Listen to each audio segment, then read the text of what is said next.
리걸마인드 연구소입니다. 우리가 박물관에 가서 보면 금관도 있고 여러 가지 장신구도 있고 그렇습니다. 그런데 금관을 보면 특히 이런 장신구들이 있는데 보면은 초승달 모양이라고 할까, 알파벳 C자 모양이라고 할까, 아니면 올챙이 모양이라고 할까, 이렇게 살짝 굽어 있는 곡옥, 이게 수요가 아주 많습니다. 많이 보는데 이번에 박물관에서 이 곡옥을 이것저것 보다가 유난히 색이 좀 흰색에 가깝고 커다란 곡옥이 전시되어 있는 것을 보았습니다. 그걸 보니까 이 곡옥은 눈 부분이 아주 큼직하게 구멍이 뚫려 있죠. 그게 눈으로 보이고 그 눈 윗부분에 바느질로 일부러 선을 놓은 것처럼 이렇게 무늬가 보였습니다. 종류마다 생긴 것은 좀 다르겠지만 이제 그런 것들을 몇 개 보면서 얼핏 이게 웃고 있는 돌고래처럼 보였습니다. 그래서 혹시 정말 왕관이나 이런데 저 곡옥을 주렁주렁 달아놨는데 흔히 생각하는 금이나 다이아몬드나 이런 것도 아니고 저걸 왜 저렇게 달아놨을까? 저게 무엇일까? 이렇게 관심이 갔습니다. 곡옥이 많이 달려있는 것은 당연히 금관입니다. 금관은 거의 줄줄이 층을 이루어서 이 곡옥이 달려있지 않습니까? 그래서 금관부터 들여다보기로 하겠습니다. 여러분은 금관 하면은 왕이 쓴 거다 이렇게 생각을 할 겁니다. 원래 그래야 하는 것이죠. 첫째, 이 한반도에서 이 고대 국가 삼국시대를 이야기하는데 금관은 왕관이 아닙니다. 이거를 분명히 해둬야 하겠습니다. 박물관에 보면은 흔히 대관이라고 하는데 대관이 무슨 뜻인지 아십니까? 대관이라는 이름이 붙어있는 금관을 보면은 아랫부분이 모자 형태로 되어 있지 않고 머리띠 형태로 되어 있습니다. 바로 그 머리띠, 헤어밴드 형태로 되어 있다는 뜻으로 대관이라는 명칭을 붙인 겁니다. 이 대관, 금으로 만들었는데 금관인데 왕관은 아니다. 그렇지만 장신구로서 누구나 돈만 주면 사서 쓰는 그런 것은 아닙니다. 정치적으로 아주 상징성이 큰 그런 유물인 것이죠. 다시 한번 강조해 두는데 대관을 쓸 수 있는 썼던 인물이 왕이라는 뜻이 아니다. 이걸 분명히 해야 합니다. 신라의 경우에 5세기 후반 이전까지 좀 뜻밖일지 모르겠지만 이 대관은 여성이 주로 착용했었다. 이런 조사 결과라고 해야 하겠죠. 일단 나와 있는 금관을 가지고 분석을 한 겁니다. 그리고 그 장식품을 끼워서 쓰는 관식, 이게 남성이 주로 쓰는 거다. 이 정도는 이야기를 할 수 있겠습니다. 금관은 왕관이 아니다. 그런데 이 우리가 흔히 금관, 화려한 금관으로 봤던 대관은 여성이 많이 썼더라. 그리고 곡옥은 이 금관에 많이 부착이 되어 있죠. 당연히 금관을 쓰는 사람은 신분적으로 그 상위 계층인 것이 분명합니다. 그랬을 때 금관 중에 대관이 출토됐을 경우 유물로 그때 곡옥이 더 많이 달려 있다는 겁니다. 일반 다른 금관에 비해서.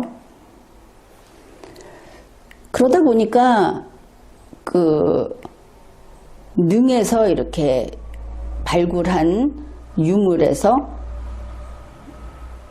거기에 그 무덤의 주인이 여자였을 때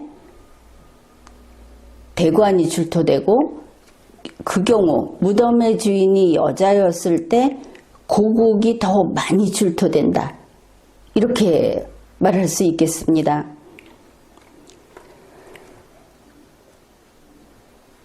이 관이라고 하는 것을 대관을 여자가 많이 썼고 금관을 쓴 게 왕을 나타내는 게 아니다. 황남대총을 보면은 이렇게 그 무덤 하나에 그 피장자가 둘인 그런 무덤이 아닙니까? 그 중에 이제 남쪽 무덤, 이거는 왕릉으로 지금 보고 있습니다. 그런데 그 같은 무덤에서 북쪽 무덤은 이 남쪽 무덤의 그 배우자, 이 둘이 부부라고 알려져 있죠. 그런데 여기에서 금동관이 출토됐다는 겁니다.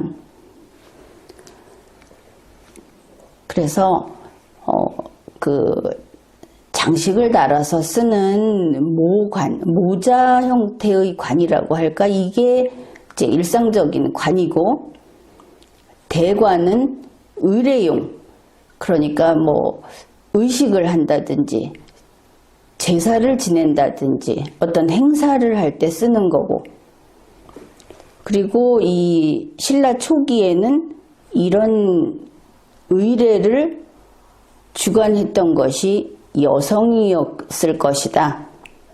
출토된 유물을 근거로 이런 분석을 하는 겁니다.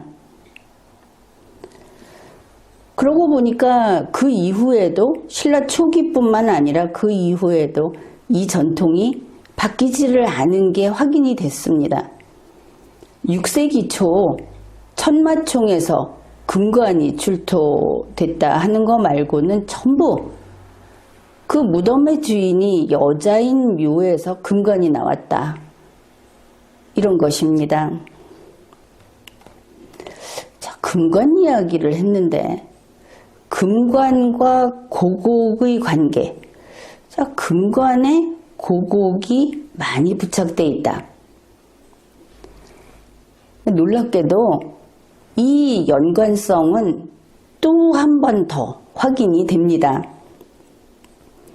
바로 신라의 일정한 시기에 고곡이 사라집니다. 더 이상 고곡을 쓰지 않는 것이죠.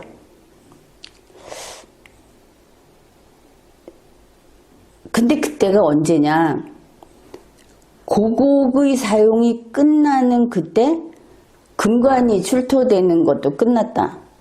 뭐 아직 안 된 것은 우리가 모르니까 금관이 안 나오면서 고곡도 끝났다. 이렇게 이야기를 할 수 있겠습니다. 그때가 언제냐? 바로 5세기 후반입니다.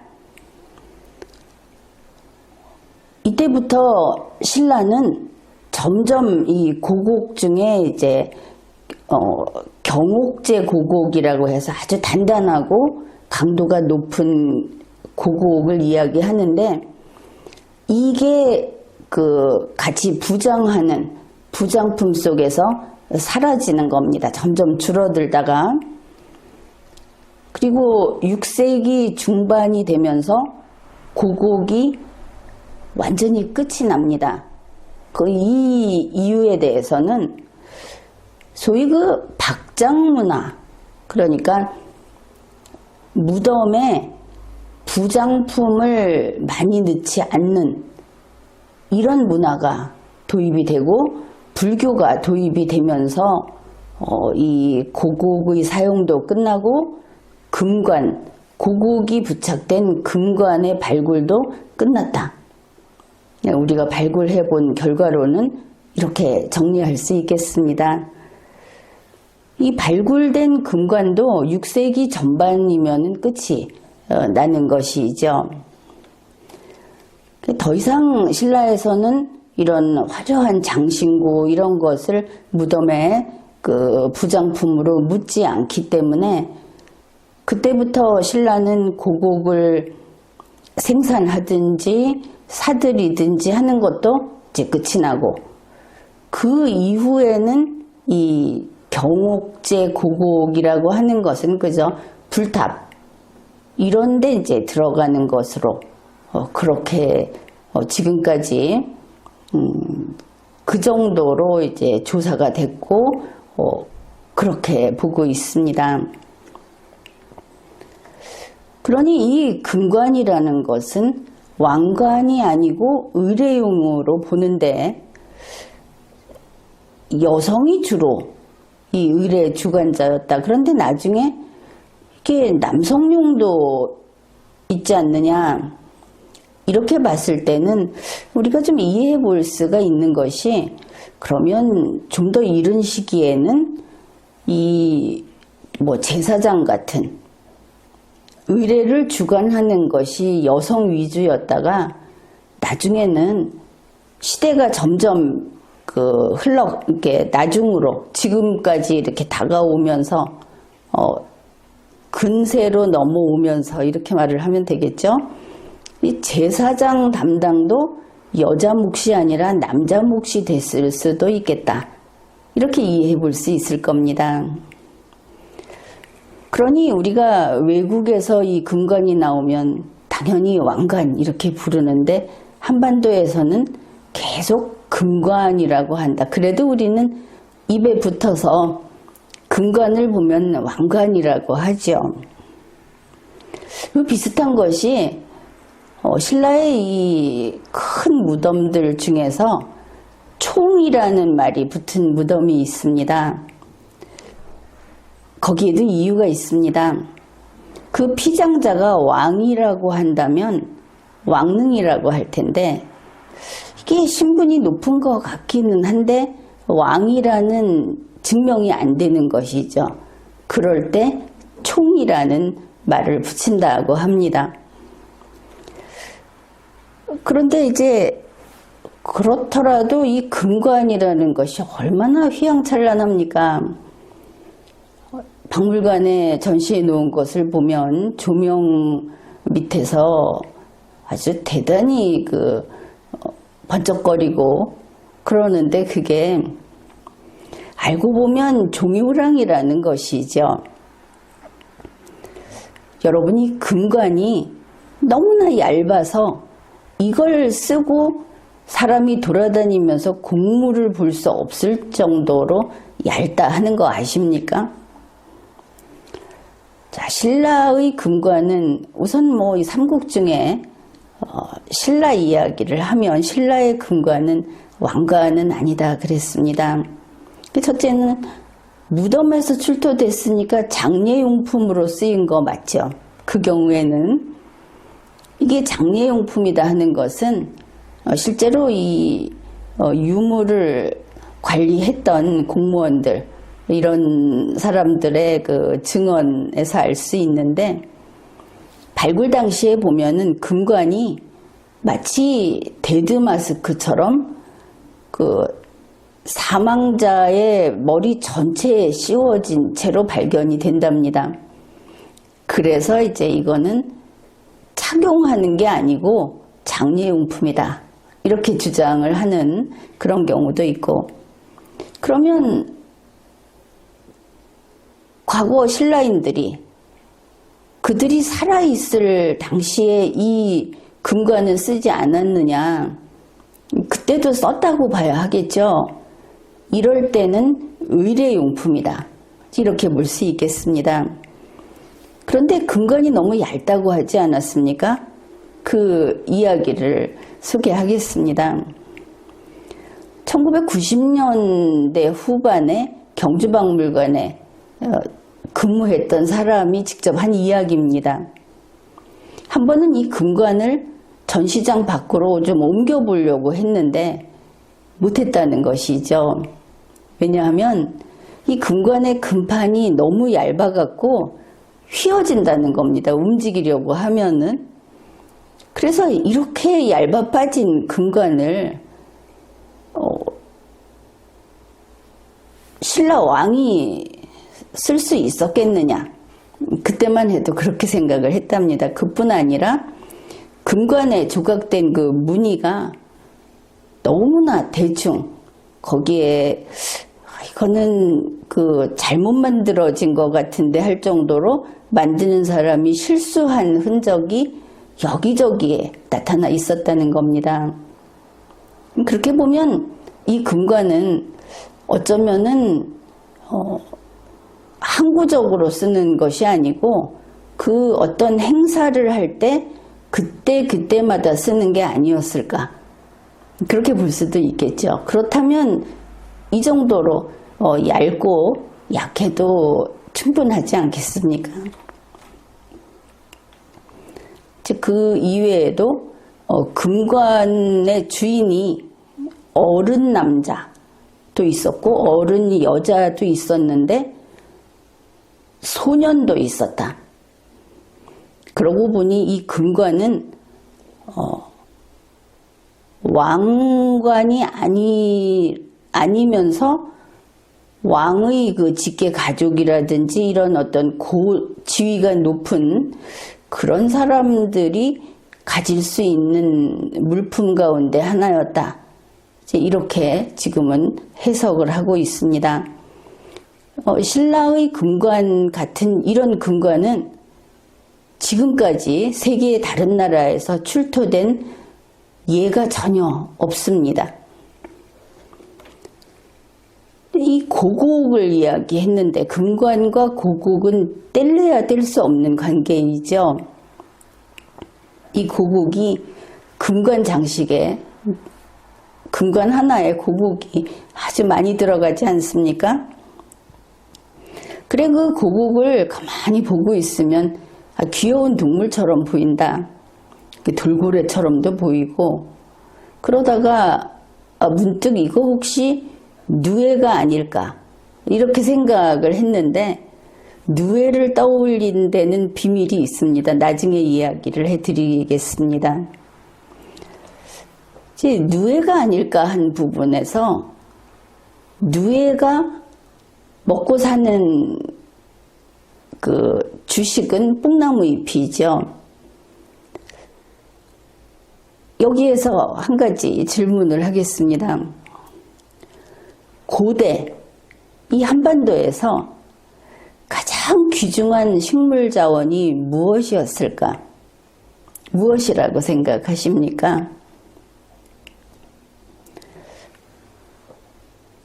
소나무. 왕실에서 소나무를 함부로 베면은 처벌을 하고 막 그랬다. 소나무를 잘 가꿨다, 이런 이야기도 있는데 소나무가 아니고 뽕나무라는 것을 나는 그렇게 봅니다. 그 이야기를 해보겠습니다. 이 뽕나무가 아주 소중했다, 그런 역사 기록이 대단히 많기 때문입니다. 신라에서 이 누에 키우기, 양잠을 국가 차원에서 이것을 관리하고 권장했다 하는 기록이 기원전 41년에 있습니다.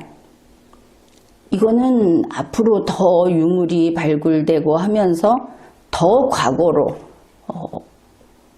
앞당겨질 수도 있다고 봅니다.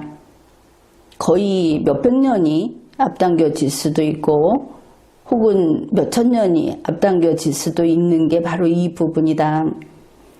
왜냐하면 신라가 어떤 왕이나 거서관이라는 게 나타나기 이전에도 사람들은 모여서 살았고 나름대로의 질서와 조직을 갖고 살았고 그때 이미 이런 생업의 수단으로서 양잠은 들어와 있었다.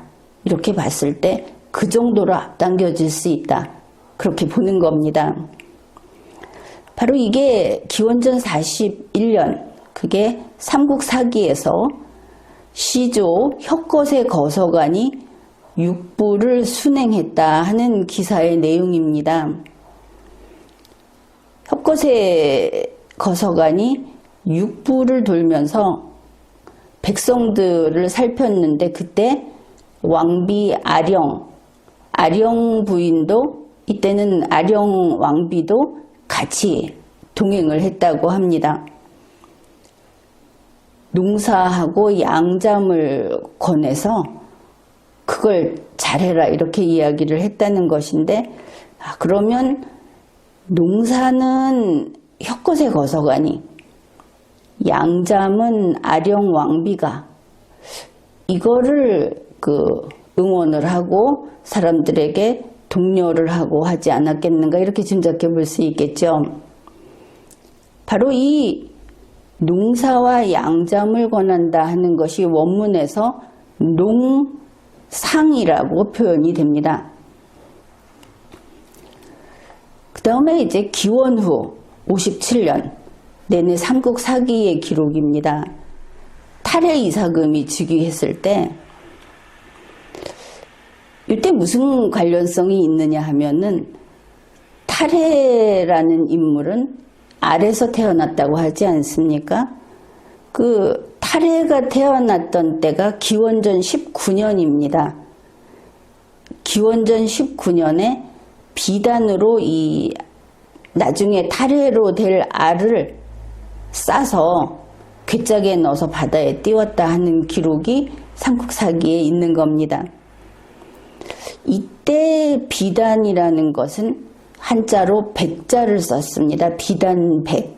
이 백이라는 글자는 비단, 견직물을 가리킵니다. 그게 기원전 19년 그 사실을 기록한 게 기원후 57년에 탈해 이사금이 이제 이사금으로 즉위할 때 옛날에 그런 일이 있었지 이렇게 기록을 한 겁니다.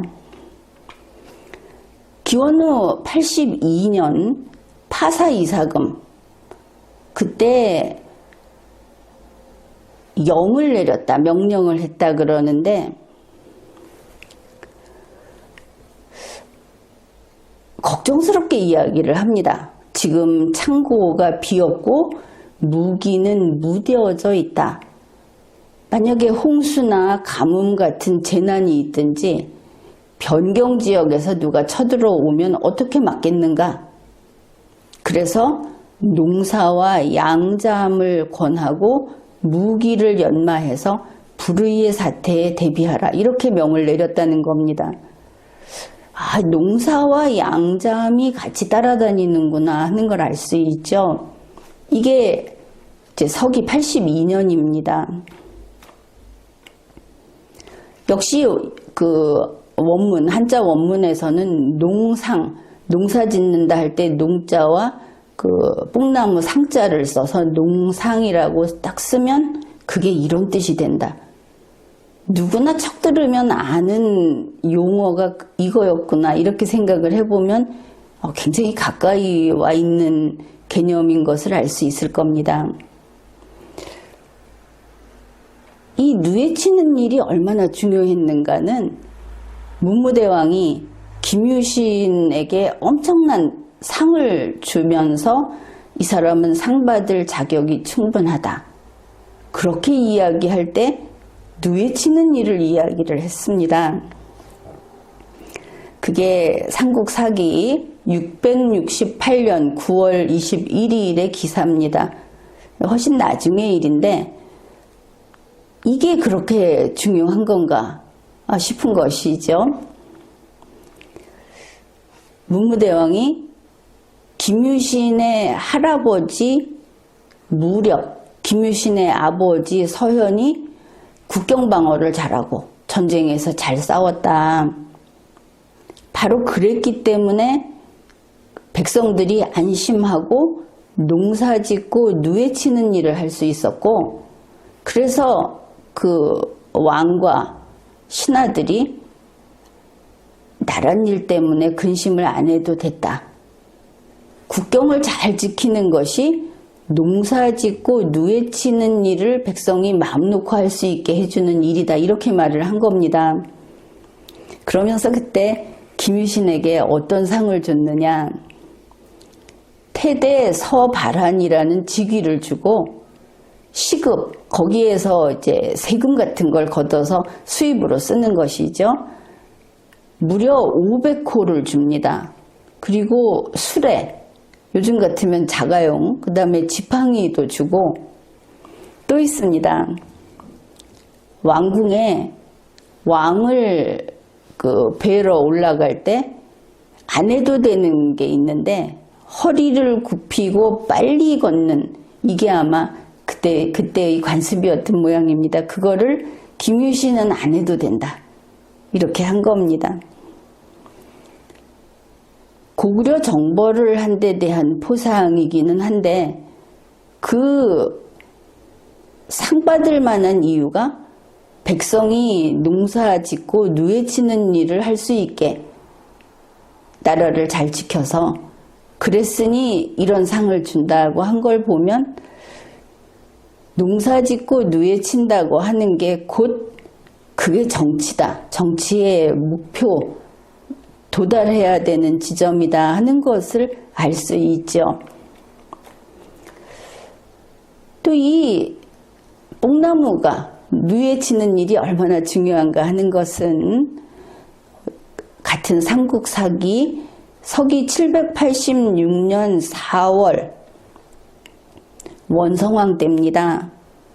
이런 기사가 있습니다. 우박이 내렸다. 4월인데 이 4월은 음력입니다. 그러니까 내용에 여름인 4월에 나라 동쪽 지역에 우박이 내려서 뽕나무와 보리가 모두 상했다. 이렇게 썼습니다. 보리는 식량이니까 그런데 뽕나무가 상했다. 딱 두 가지를 지적을 한 겁니다. 뽕나무가 상하면 큰일 나는 거다. 이거를 알 수 있죠. 삼국사기에는 신라에서 산뽕나무 사용을 금지하는 령을 내린 것도 확인할 수 있습니다. 물론 여기에서 여러분이 눈치챘겠지만 신라의 뽕나무는 일단은 산뽕나무라는 것을 알 수 있죠.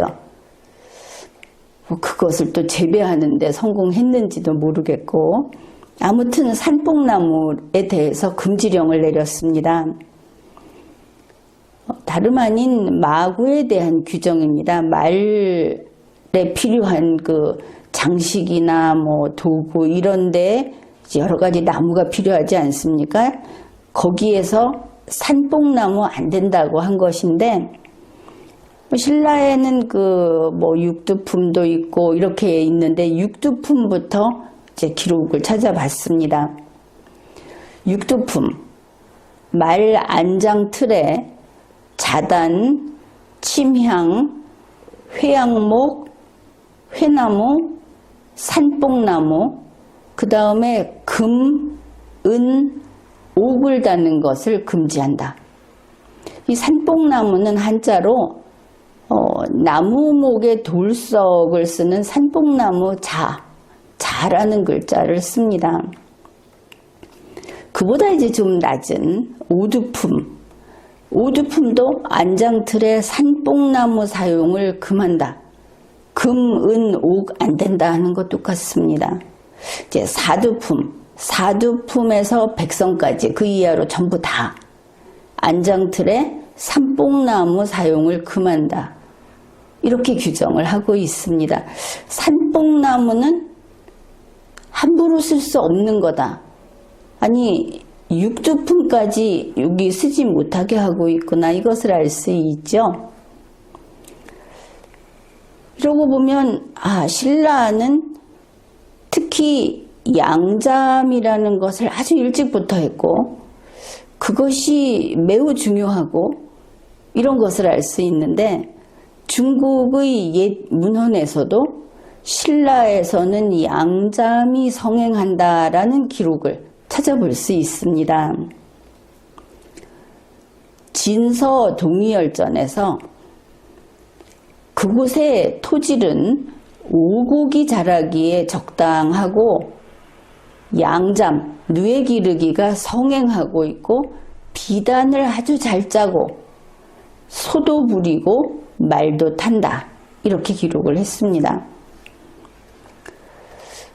또 위서 있죠. 위서에서 고구려에 대해서도 소개를 해놨습니다. 한반도의 일반적인 그런 내용들을 좀 찾아봤는데 고구려는 백성이 모두 토착민으로 산골짜기를 따라서 살고 있고 삼배와 비단, 짐승 가죽으로 옷을 입었는데 토질이 척박해서 농사가 안 되는 것이죠.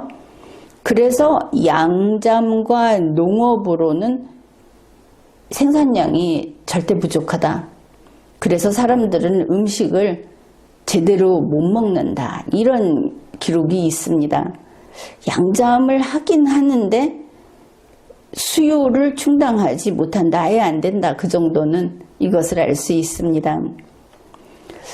그러면 고대 국가 그 삼국시대에만 그랬는가 하면은 이 뽕나무는 조선시대도 내내 나중에 고종까지도 이 뽕나무를 아주 중요시한 것을 우리가 기록에서 확인할 수 있습니다.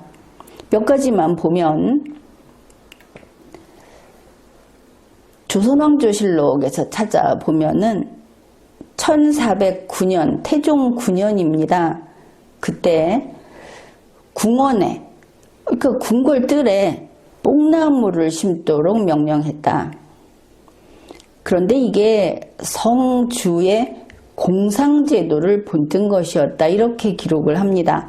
성주는 주나라 성왕, 그러니까 주공이 낙읍에다가 서울을 정했던 그런 때인데 그 공상제도라고 하는 것은 이 궁실에 있는 여자들, 부인들은 반드시 뽕나무를 심고 그리고 잠실에서 누에를 길러서 옷감을 짜야 된다. 이게 의무였다는 것이죠. 그걸 본따서 태종 때 뽕나무를 그 궁 정원에 심어라. 이렇게 명을 한 겁니다. 세종대왕 때 1431년에 보면은 세종대왕은 잠종을 더 늘리게 한다. 이런 말을 합니다. 이 잠은 이제 누에잠자가 되겠죠. 거기에 이런 내용이 나옵니다. 누에와 뽕나무는 이 땅에서 옛사람들이 소중히 여기는 바로 그것이다.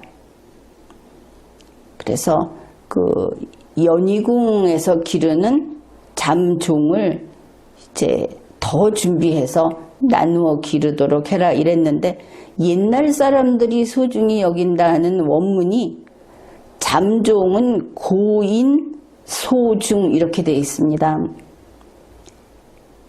이 짧은 그 한자 몇 글자에서 누에와 뽕나무가 얼마나 중요한가 하는 것을 잘 보여주고 있는 것이죠. 그냥 소중한 것이다. 왕도 이거는 나서서 해야 하는 것이다. 그러니 조선시대 때 왕이 농사를 독려하면 왕비가 이 누에 치기, 누에 기르기, 그 다음에 직물 짜기 하는 거를 손수, 누에 밥도 주고 이렇게 솔선수범을 했던 거 아닙니까? 조선시대에도 계속 중요했다.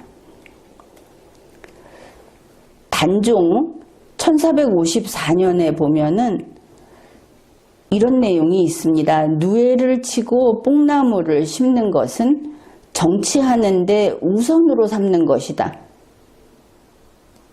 그러니까 이 누에 치고 뽕나무 심는데 공이 있는 사람에게는 상을 주라고 한 내용이 있습니다. 그 다음에 1517년 중종 때 농상교서라는 책을 지어서 전국 8도에다가 이거를 이제 읽도록 했는데 거기에도 이런 내용이 있습니다. 백성을 살리려고 의식을 입고 먹는 것을 족하게 한 그 선대의 왕들은 농상을 으뜸으로 삼지 않은 이가 없었다. 그러니까 농사는 먹는 것이고 이 양잠은 입는 것이다.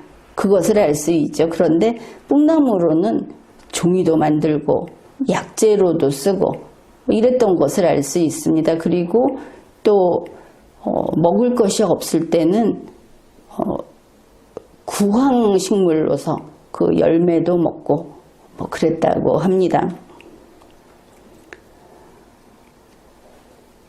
1678년 숙종 때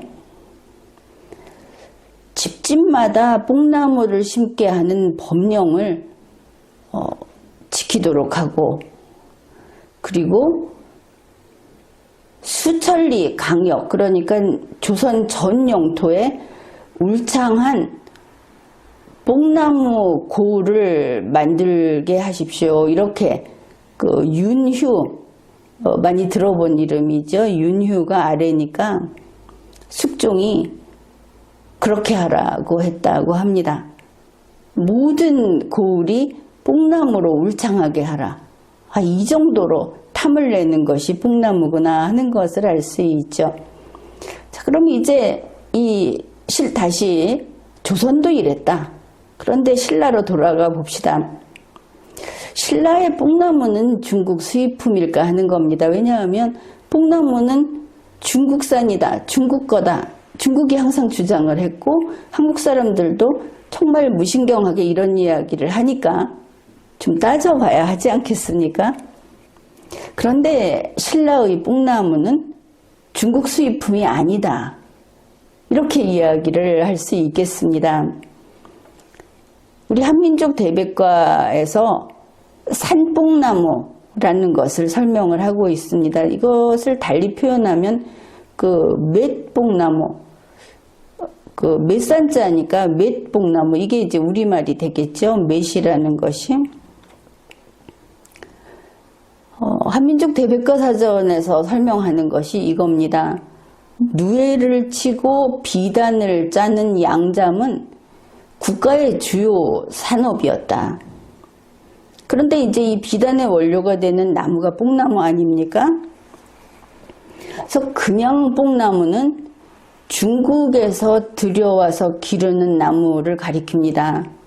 그런데 앞에 산자가 붙은 산뽕나무는 이 한반도 전역의 낮은 산지 그리고 들판에 자생하던 자생목입니다.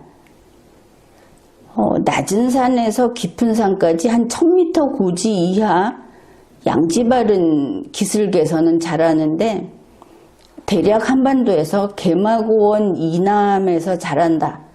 이렇게 말을 할 수 있겠습니다.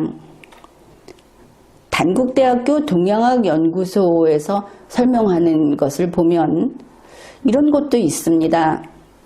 한자로 이 한반도 국가, 우리나라를 가리켜서 상역, 뽕나무 상자를 써서 상역, 뽕나무 영역, 뽕나무가 자라는 곳. 조선시대 조선왕조 실록에서 어땠습니까? 팔도 전체에서 뽕나무가 울창한 숲으로 다 덮도록 하라 이러지 않았습니까? 물론 저 북쪽의 추운 데는 잘 안 자라겠지만, 그래서 그런지 이 한반도를 상역이라고 불렀다. 그리고 동해를 상돈, 동쪽에서 아침 해가 뜨는 곳인데 거기에 뭐 뽕나무가 보인다든가 뭐 이런 이야기 아닙니까? 그래서 우리 거는 산뽕나무다. 그런데 문제가 있죠. 지금까지 원문을 보면 계속 한자로 뽕나무 상자를 쓰지 않습니까? 뽕나무 상자는 중국 글자다. 그러면 결국은 중국에서 온 명칭이고 나무도 중국에서 오지 않았겠느냐.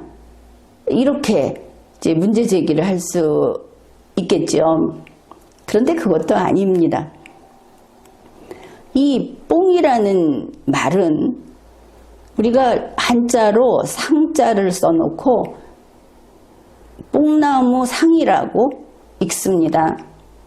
중국에서는 그냥 상이 뽕나무를 가리키고 우리는 저 나라 글자 상은 우리말로 뽕나무를 가리킨다. 이렇게 풀이를 하는 겁니다. 여기에서 무엇을 알 수 있는가? 뽕이라는 이 한음절자리, 이 말이 중국에서 상이라는 글자가 들어오기 전부터 한반도에선 쓰이던 말이다 하는 뜻입니다. 그러면은 뽕이 도대체 무슨 뜻이냐? 이 뽕이라는 글자는 우리 이제 세종대왕이 한글을 창제하고 한글로 한자의 뜻풀이를 할 때도 비읍 시옷 이렇게 써가지고 뽕이라고 표기를 했습니다. 뽕상 이렇게. 그러면 원래 쓰던 말이 있다는 것이죠. 그 뽕이 무슨 뜻이냐 하면은 이게 뽀얗다. 좀 순하게 말하면 보얗다. 누에의 색깔, 우유색이라고 할까, 크림색이라고 할까, 그러면서도 아주 작은 짧은 선모가 덮여서 보송보송한, 요걸 가리키는 게 뽕이라는 우리 고유어라고 합니다. 자, 이렇게 되면 한반도에는 상이라는 한자가 들어오기 전부터 뽕이라고 부르는 지금 우리가 알고 있는 산뽕나무가 그냥 한반도 전체에 자라고 있었구나. 이거를 알 수 있죠. 그리고 생물학적으로도 이 한반도의 산뽕나무는 여기 토종식물이다. 원래부터 중국에서 수입해서 온 게 아니고 독립적으로 여기에서 자생하고 있던 나무다. 이렇게 밝혀졌습니다. 그러면 신라는 옛날부터 신라라는 호칭을 쓰기 전부터 어쩌면 사람이 살게 되면서 어느 순간부터는 이 누에를 키웠구나, 뽕나무가 있었구나, 이걸 알 수 있는데, 조선에서 이 팔도에 전부 뽕나무로 울창한 숲이 되도록 하라고 했다면 얼마나 많기를 바라는 건가? 이렇게 생각할 수 있지 않습니까? 그러고 보니까 이 신라가 의외로 이 직물, 지금은 이제 비단을 이야기하지만 직물 생산을 해서 수출을 하는 국가였다. 그런 게 또 밝혀졌습니다. 신라에서 카페트, 이거를 수출을 했지 않습니까? 신라 카페트가 그렇게 인기가 있었다고 합니다. 지금 일본 정창원에서 몇십 점을 실물을 가지고 있고, 신라에 누가 이거를 만들었고 언제 교역을 했고 한 것까지 표시가 다 남았다고 하죠. 신라가 의외로 이런 비단을 많이 생산하는 곳이었구나. 그런데 그것과 관련된 이야기 있습니다. 여러분도 많이 들어봤을 만한 이야기인데, 우선 이렇게 먼저 소개를 하죠. 중국에서는 신라의 누에의 왕이 이 신라 땅에는 살고 있다, 이런 말을 한다는 겁니다. 그게 이제 신라의 거잠, 클 거자를 써서 거대한 누에라고 하는 건데, 중국 문헌에 이제 여러 건 소개가 돼 있습니다. 물론 상상의 동물이겠죠. 서기 800년대 중국 문헌인 유양잡조라는 데 있고, 그 뒤이어서 유양잡조 속집, 다음에 977년 요 무렵에 간행이 된 중국 송나라 때 그 황제가 명을 내려서 지은 백과사전으로 태평어람이라는 게 있습니다. 거기에도 이 내용이 있고, 그 다음에 중국의 설화집이라는 태평광기, 이거는 우리 국사편찬위원회 한국사 데이터베이스에서 소개하고 있는 것이고, 또 중국 송나라 때 괴담집, 뭐 신기한 이야기, 우리 삼국유사나 삼국사기 이런 걸, 삼국유사가 특히 보면은 그 신기한 이야기 이런 거 소개하지 않습니까? 그런 류라고 보면 될 텐데, 이견지라고 하는 데에도 이 이야기가 있고, 그 다음에 이제 앞에 소개한 유양잡조의 내용을 우리 그 안정복의 동사강목이라고 있죠. 1778년에 완성한 역사서, 여기에서 그거를 소개하고 있습니다. 어찌됐든 신기한 이야기로서 이렇게 여러 곳에서 소개하는 게 신라의 거대한 누에라는 겁니다. 신라의 거잠. 그게 아마 여러분이 알고 있기는 방이설화라는 걸로 이제 내용이 거의 중복이 되는데, 우리는 이거를 새로운 각도에서 좀 볼 겁니다. 내용은 이겁니다. 신라는 이제 김씨가 왕족 아닙니까? 그 신분이 높은 김씨 집안에 방이라는 사람이 있었습니다. 이게 형이고, 방이에게는 또 동생이 있었는데, 어떻든 이제 둘이 서로 따로따로 터전도 마련하고 먹고 살기로 했는데, 형인 방이가 이제 나라를 세우려고 한 것이죠. 그런데 이제 돈이 없는 겁니다. 빈곤한 것이죠. 그래서 이 방이가 동생에게 그러니까 누에 알 같은 거겠죠. 누에하고 그 다음에 곡식 씨앗을 좀 달라고 이렇게 부탁을 한 겁니다. 그런데 그 동생이 성품이 아주 모질었던 모양입니다. 그래서 이 누에 알하고 곡식 씨앗을 푹 삶아서 줬답니다. 죽여버린 것이죠. 이걸 받아간 형은 그것도 모르고 전심전력을 다해서 누에를 이렇게 뽕도 먹이고 이제 빨리 깨어나게 하려고 이렇게 하고 씨앗을 뿌려서 열심히 아침 저녁으로 이렇게 보면서 가꿨답니다. 거기에 하늘도 감동을 했는지 삶아서 준 누에 알 중에서 한 마리가 살아남아서 누에로 부활을 한 겁니다. 그래서 이 누에는 뭐 한잠 자고 석잠 자고 그렇게 이야기를 하던데, 한잠을 자고 10여일이 지났는데 이 누에가 커졌습니다. 얼만큼 커졌느냐? 황소만큼 커졌다고 쓰고 있습니다. 누에 한 마리가. 바로 이게 거잠이라고 하는 전설의 누에 왕이라는 것이죠. 그런데 그 성격 나쁜 동생이 누에가 한 마리가 살아남았으니까 그걸 눈뜨고 못 봐서 쫓아와가지고 그 누에를 죽였답니다. 그랬더니 일이 난 거죠. 누의 왕을 죽여버리니까 그 방이라는 김씨 그 집 주위에 사방 백리까지의 누에가 다 그 집으로 날아들었답니다. 이 나라를 세웠다 그러지 않았습니까? 거기로 날아들었다.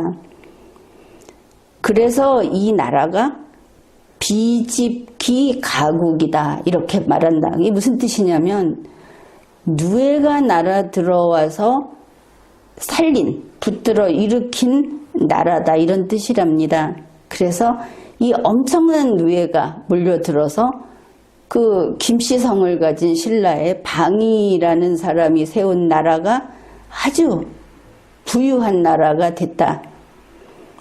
그래서 이 중국에서는 저 신라에는 거잠이라는 누에의 왕이 어딘가에는 숨어서 살고 있는데 그 누에의 왕을 발견하면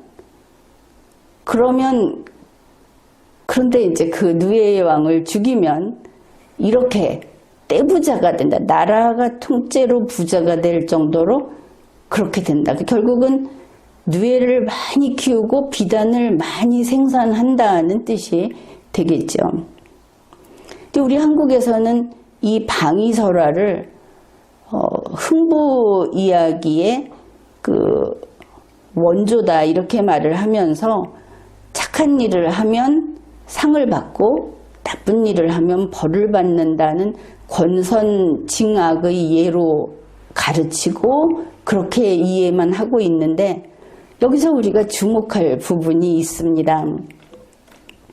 이 중국 문헌을 원전을 이렇게 쭉 찾아보면 중국 문헌이 이렇게 분류가 되어 있지 않습니까? 이 거잠, 거대한 누에라는 이 대목이 어디에 있느냐? 그저 신기한 이야기, 복받은 이야기가 아니고 이렇게 분류가 되어 있습니다. 국가는 신라고 주제는 경제, 상업, 물산, 생산품 이렇게 되어 있습니다. 산업에 들어가 있다 하는 것이죠. 그래서 이걸 보면서 맨 처음에 왕관에 달려있는 그 고국이 혹시 누에가 아닐까 라고 생각을 한 것은 나라를 살리고 죽이고 하는 정도의 산업이 누에다. 우리가 조선왕조실록을 앞에서 소개를 해서 같이 살펴보았듯이 요즘 같으면 쌀하고 쌍벽을 이루는 산업이 바로 이 양잠이다. 뽕나무를 키우는 것이고 누에를 기르는 것이다.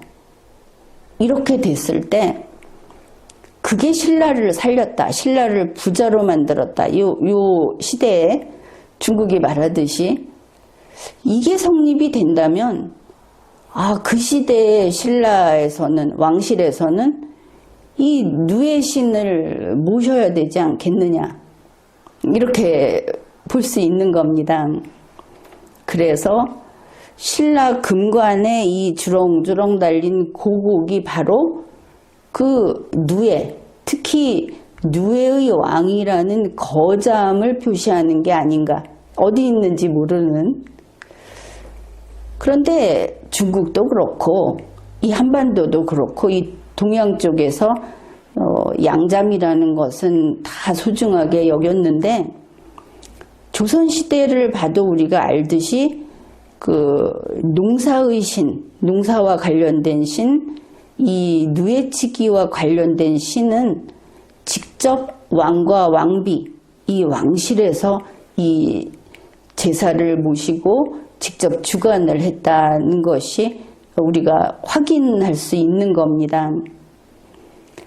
그렇다면 신라의 그 금관에 달려있는 고국은 역시 누에라고 볼 수 있겠다. 이제 이런 좀 더 확신을 해도 되지 않을까 싶은 겁니다. 한 걸음 더 나가서 이 한반도의 금관을 보면서 저게 그 장식이 저게 사슴뿔이다.